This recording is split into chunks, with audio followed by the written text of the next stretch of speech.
असम से एक बार फिर बेहद चिंताजनक तस्वीरें सामने आई हैं। इस हफ्ते असम के सोनितपुर जिले में प्रशासन ने एक बड़ी बेदखली अभियान के तहत करीब 1200 घर तोड़ दिए हैं। ये घर ज्यादातर बंगाली मुस्लिम परिवारों के बताए जा रहे हैं।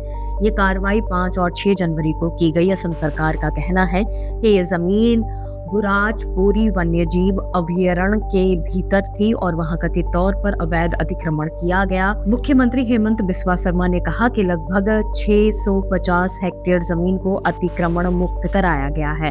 प्रशासन के मुताबिक ये बेदखली तेजपुर सदर और ढेकिया जुली राजस्व सर्कल के कई इलाकों में की गई है, जिसमें जुमतोल, आरी मरी, सियाचील, बागे टापू वगैरह वगैरह इलाके शामिल हैं और गाँव।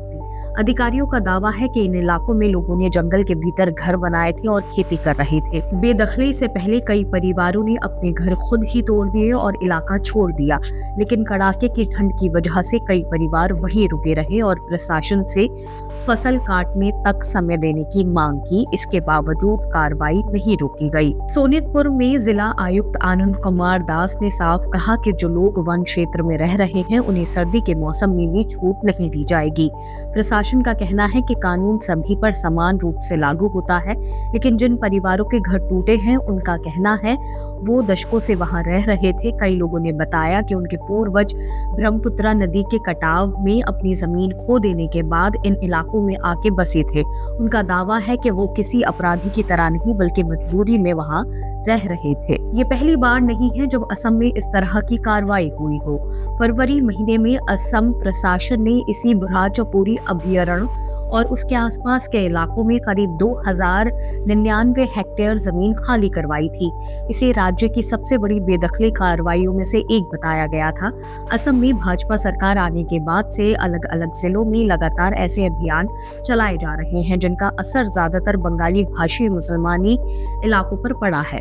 मुख्यमंत्री हेमंत बिस्वा शर्मा का दावा है कि सरकार अब तक करीब 1.5 लाख बीघा जमीन अतिक्रमण से मुक्त करा चुकी है।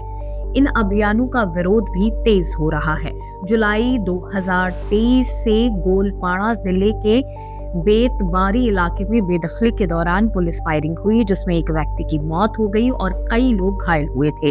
इस घटना ने पूरे देश का ध्यान असम की बेदखली नीति की तरफ खींचा। मानवाधिकार संगठनों और सामाजिक कार्यकर्ताओं ने सवाल उठाया था, क्या विकास और पर्यावरण संरक्षण के नाम पर गरीब और अल्पसंख्यक समुदाय को निशाना बनाना जरूरी है। ताजा बयान में मुख्यमंत्री ने ये भी कहा कि होजाई जिले के जमुना मोदंगा आरक्षित वन क्षेत्र में 5000 बीघा से ज्यादा जमीन खाली कराई गई है। सरकार का दावा है कि वहां 1500 से ज्यादा अल्पसंख्यक परिवार अवैध रूप से रह रहे हैं। मुख्यमंत्री ने सोशल मीडिया पर लिखा कि अब अवैध कब्जे के खिलाफ कोई चेतावनी नहीं दी जाएगी। प्रशासन का कहना है कि इन परिवारों के पास दूसरे इलाकों में जमीन, लेकिन विस्थापित परिवार इस दावे को नकारते हैं। आज असम में सवाल सिर्फ अतिक्रमण का नहीं है, सवाल ये भी है क्या दशकों से बसे लोगों को एक झटके में उजाड़ देना इंसाफ है। आंकड़े बताते हैं कि पिछले 5 सालों में बड़े पैमाने पर बेदखली अभियान हुए हैं और इनमें सबसे ज्यादा प्रभावित बंगाली मुस्लिम समुदाय हुआ है।